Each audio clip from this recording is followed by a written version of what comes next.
కొంతమందికి ఎక్కిళ్ల సమస్య బాగా ఇబ్బంది పెడుతూ ఉంటుంది. ఈ క్రమంలో ఎక్కిళ్లు ఆగకుండా వస్తుంటాయి.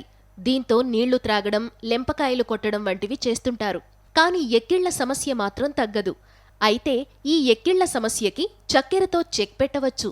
కాగా ఇందులో భాగంగా సాధారణ ఎక్కిళ్లు కాకుండా ఆగకుండా ఎక్కిళ్లు వస్తున్న సమయంలో 1 లేదా 2 స్పూన్ల చక్కెర తీసుకుని నమిలితే వెంటనే ఎక్కిళ్లు తగ్గిపోతాయి. ఒకవేళ ఈ ఎక్కిళ్ల సమస్య ఎక్కువ రోజులుగా ఇబ్బంది పెడుతున్నట్లయితే, తరచుగా మిరియాల పొడిని వాసన చూసినట్లయితే క్రమక్రమంగా తగ్గుతుంది.